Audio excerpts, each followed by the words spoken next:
last year since Uvalde, our country has experienced a staggering 650 mass shootings. Being here, like, you just feel kind of a heavy heart, just naturally. It just feels like there's something, weighing you down, and it's kind of feels like the mood here in Uvalde is everybody seems to be in a somber mood.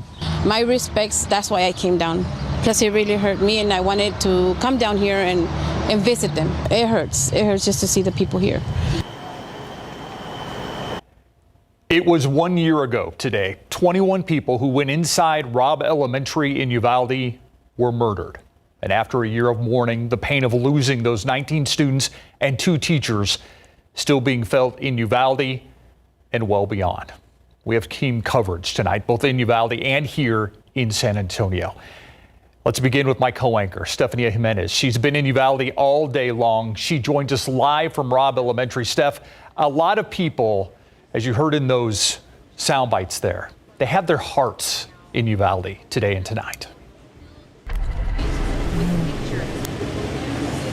It's the feeling here.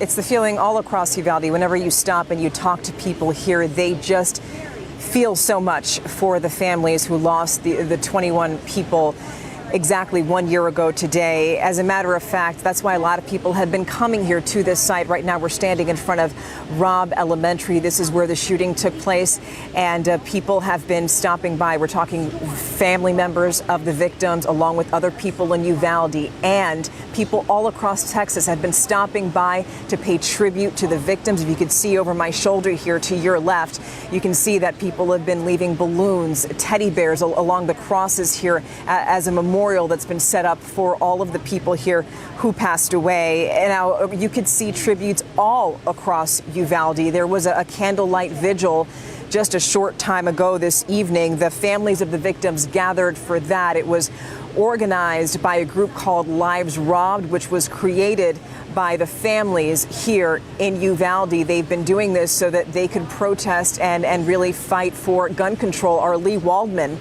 spent a chunk of her day with those family members. And Lee, if you're joining us now, what was that experience like?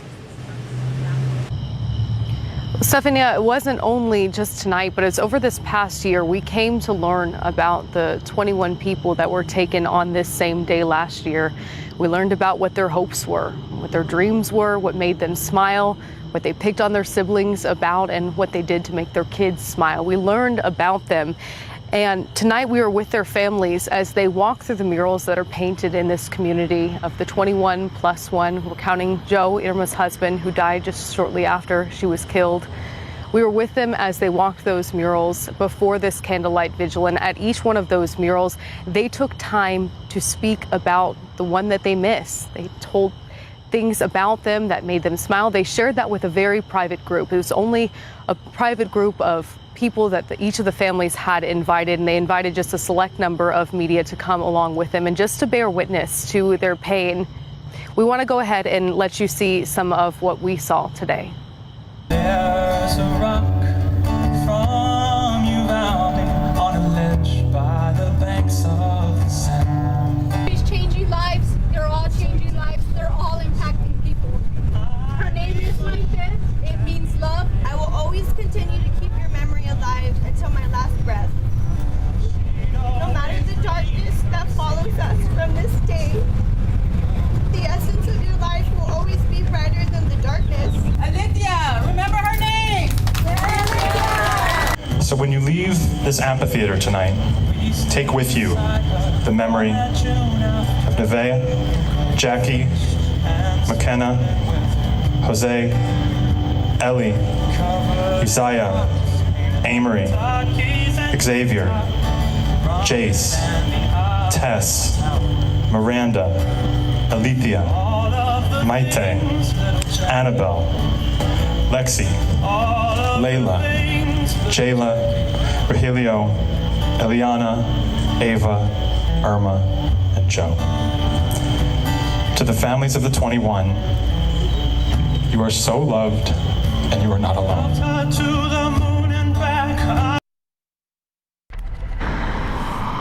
You're never alone.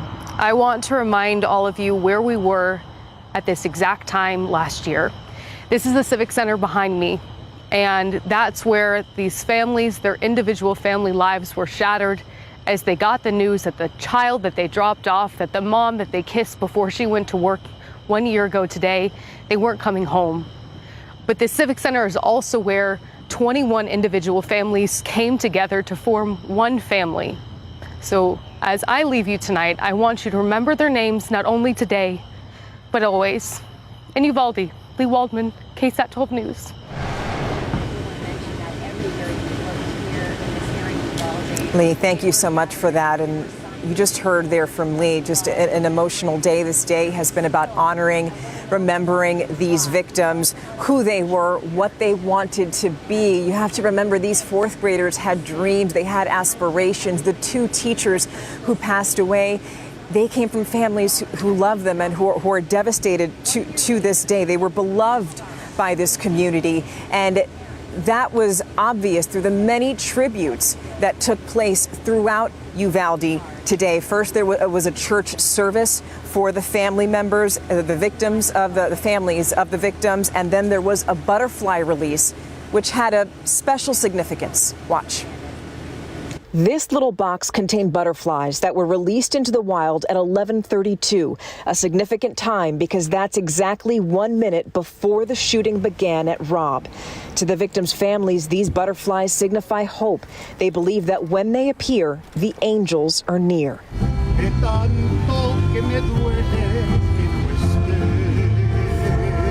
And by noon, the sweet sound of mariachi music filled the town square. The musicians are from all over Texas. San Antonio artist Cruz Ortiz organized the tribute. Hours later, a more somber service. At this time, we'd like to observe a moment of silence. People across Uvalde gathered at the county fairplex for a vigil. Different churches and religious groups across Uvalde organized it, a show of solidarity for the people seeking comfort on a difficult day. And as we speak, the night sky in Uvalde has 21 spotlights. These spotlights are a gift from a lighting company in San Antonio. NASA Searchlights told KSAT they wanted to do something special for the victims' families and the town of Uvalde. So they're shining 19 small spotlights and 2 large spotlights into the sky for the 19 students and 2 teachers.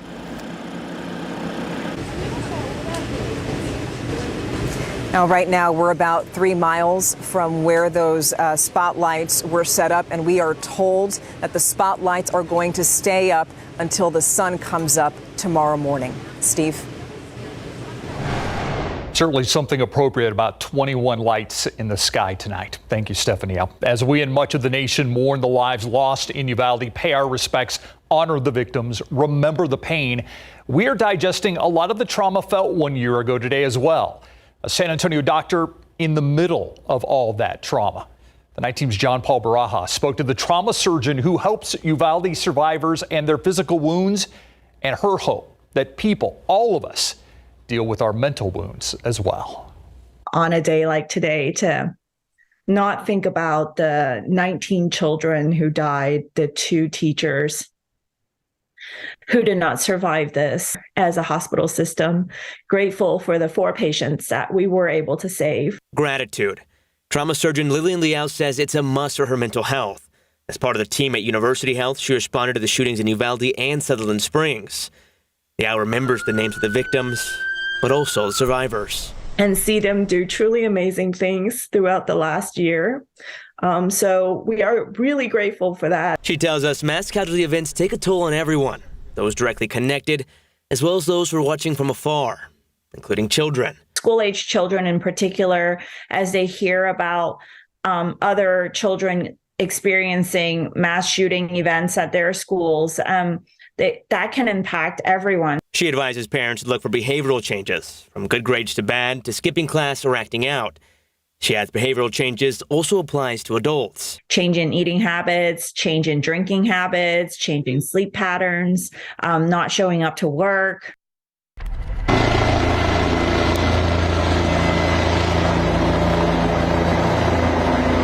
And And a year ago today, victims of the Robb Elementary shooting were brought here to University Health.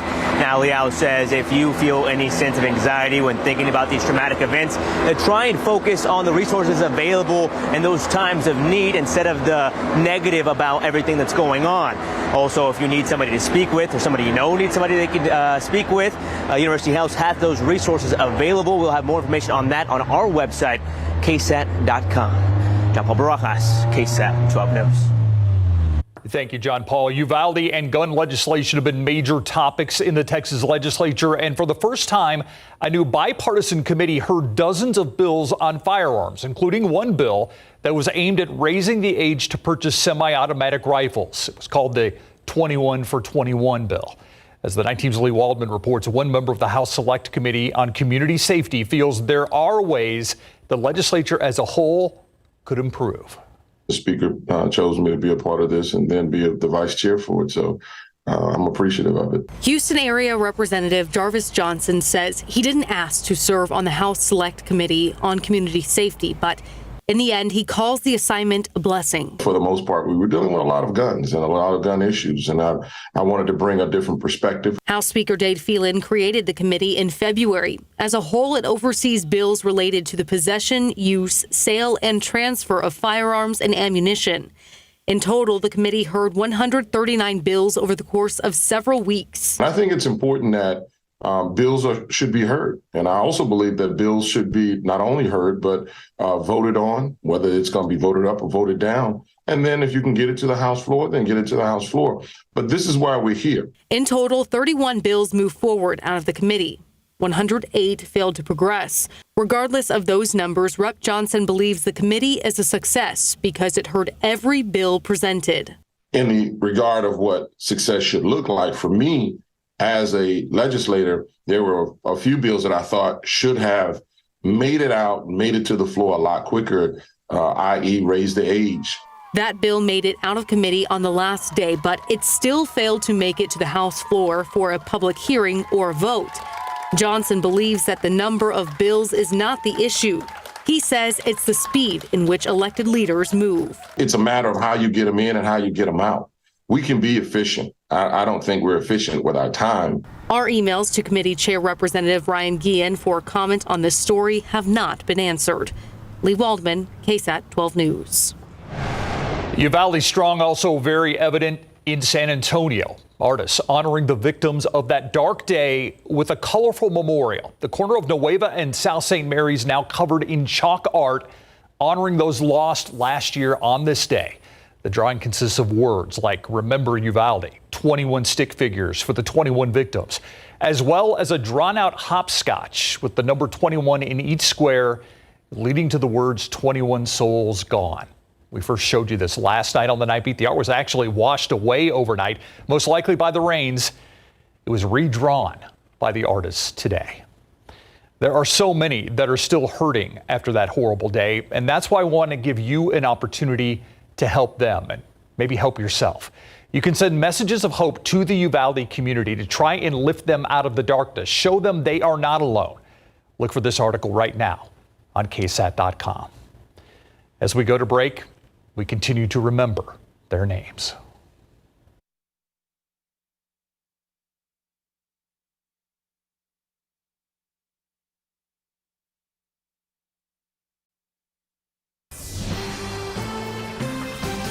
A Texas House committee says there is evidence that State Attorney General Ken Paxton committed multiple crimes while in office. The House General Investigating Committee presented its findings during a hearing this morning. Paxton faces several accusations, including abusing his official capacity and retaliation. In a statement, he denied those allegations. Any action against Paxton must be taken by the end of the legislative session. That's on Monday. You can read more about the investigation right now on KSAT.com. Plus, a send-off for a longtime community activist, former city council person, and board trustee in the San Antonio Independent School District, Patty Radel, retiring from the school board after more than 12 years. SAISD officials turned out for the District 5 trustees celebration at Lanier High School tonight. Radel, known across San Antonio for her contributions to education reform, helping the less fortunate, and the overall community. Check out the weather right now. 75 degrees out there, and you see the flag at half-staff at the Tower Life building. All of the flags in the state of Texas ordered to be at half-staff in honor of the victims of Uvalde. Meanwhile, you see the breeze out there a little bit. Is that giving us any indication of what's to come, Sarah? Well, that breeze is from the northeast. There are some storms northeast of us, up in the panhandle, though, of Texas, northwest of us. And they're going to be moving through central Texas tonight. There's still a question if they'll make it to us early in the morning, but right now we're going about a 20% chance for that to happen early tomorrow morning. Regardless, though, this year has been great for us rain-wise. Take a look at the rainfall through today. We've seen more than 11.5 inches of rain. What's stunning is you compare this to last year. The entire year, we have already seen more rain, and we're not even halfway done with the year yet, than we did all last year, which went down as our second driest year on record in San Antonio. So yes, it's been a little bit of a messy weather pattern with rain here and there, but I am not complaining. I know my yard is not complaining. Taking a look at the satellite and radar, though, you can see that things are fairly quiet around San Antonio, around south central Texas. You zoom out and then across the hill, the panhandle rather, this is what I was talking about, those storms developing out near Lubbock. They're already forming a complex of storms that's going to carry through central Texas in the overnight hours, hitching a ride along the upper level winds of the atmosphere. We'll have to see if they can make it to San Antonio. This particular forecast model has them fizzling out before they make it to San Antonio early tomorrow morning, but you can bet that we're going to be keeping our eyes to the north and watching that.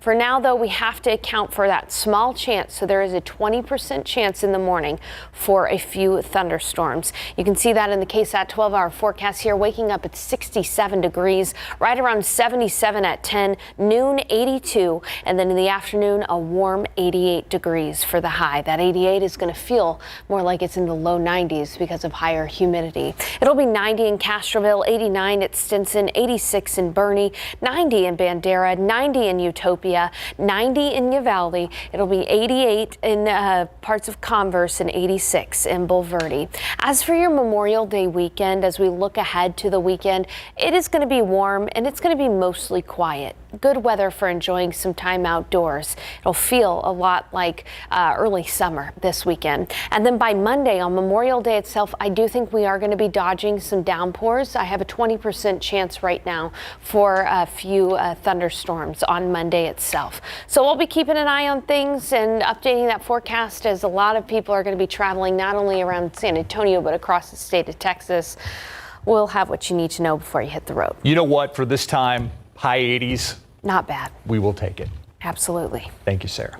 All right, I'm guessing because Canyon and Smithson Valley aren't all that far from each other that there may be a little rivalry there. Oh, yeah. District rivals 100%. But the important thing is, this is a regional final game, and Canyon comes into this undefeated, including a sweep of Smithson Valley during the regular season. We come back, we'll talk to the Cougarettes ahead of the biggest matchup of the year. Plus, Conference USA tournament begins today, and UTSA baseball did not turn out. Got that too next.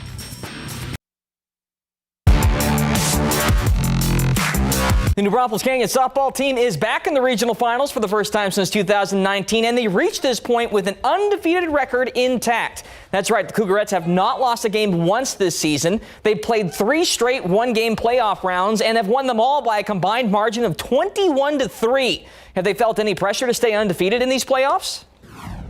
No, it's definitely one of those things where it's like every single game you just forget about it. Like we play as the Canyon Cougarettes and not as a 28-0 team, and I think that's what makes us different from a lot of other teams because we're very humble about it, and I really enjoy that about this team. We take every game like we don't take it lightly. I mean, we work hard every day just to be where we're at. We practice in the rain whenever everyone else is not. So I mean, I think all of our hard work has really paid off. Canyon swept both games against Smithson Valley this season, 7-0 and 2-1. They will face the Rangers in the regional final starting Friday night at 7 p.m. The East Central softball team is still making school history, now advancing to the regional final for the first time ever. The Hornets have been one of the area's best teams over the last few seasons, and the senior class has been a big part of their success. But underclassmen like pitcher Janice Ramirez and infielder Izzy Estrada are big reasons why they got over the hump this year. chemistry needed to get worked into that process early on, and as we did that and as we grew, we knew that we started to elevate. We knew that we had something special and that these girls were strong and they were building a relationship and a commitment to one another, and here we are.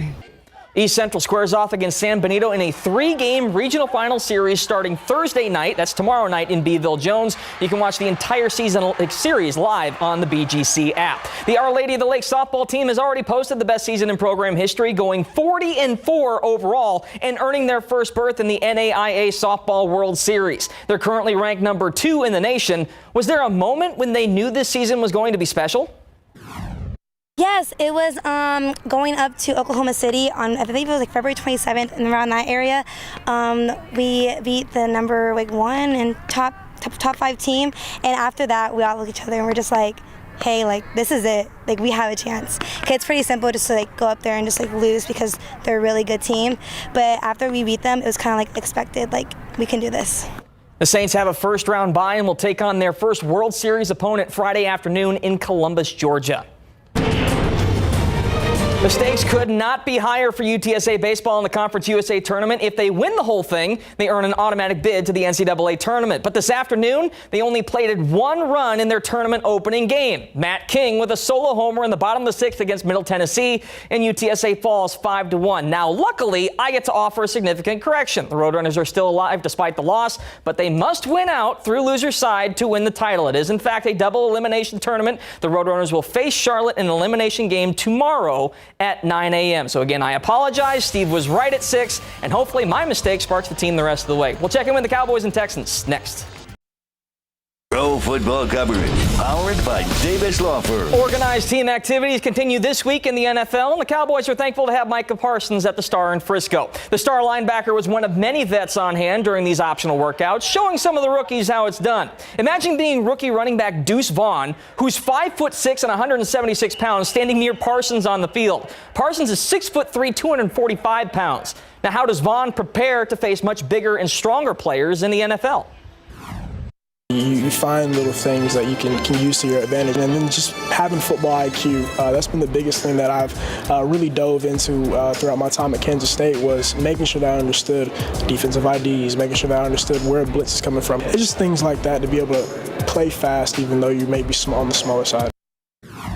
Now, meanwhile, Texans quarterback C.J. Stroud is slowly working his way through the Texans playbook. The 2nd overall draft pick is still working with the second team at OTAs behind starting QB Davis Mills. Stroud might be second on the depth chart, but the vets have definitely noticed his accuracy and leadership during practice. Every day he's always looking for something to get better at. Like today after OTA 2, he coming up to the DBs asking different things that we're seeing and different ways that he can get better. Like, it's a real professional in CJ, and you can see why, he was drafted so high, because he really cares about the game of football. The Texans are back at it tomorrow for day 3 of OTAs. The Spurs' eventual first overall pick, Victor Wembanyama, is still playing basketball overseas. His team, Metropolitans 92, lost game 2 of their 3-game quarterfinal series last night, but he still posted 23 points, 14 rebounds, 3 assists, 2 blocks, and 1 steal. The French sensation also made headlines today saying one of his career goals is to beat Team USA in the Olympics. A reminder, the 2024 games are in Paris. So something to look forward to for Wemby. And he wants, again, this guy filling in Tim Duncan's shoes. He now wants to fill in Manu Ginobili's shoes. Yeah, I don't know about beating Team USA, but yeah, as long as he provides that kind of point production with the Spurs, I'm good with it. Sounds good to me. Yeah, thank you, Andrew. We'll be right back. As we leave you at the end of what has been a difficult day, I want to reiterate our promise. Remember the names of those lost at Robb Elementary. It's a promise that doesn't end tonight. Good night.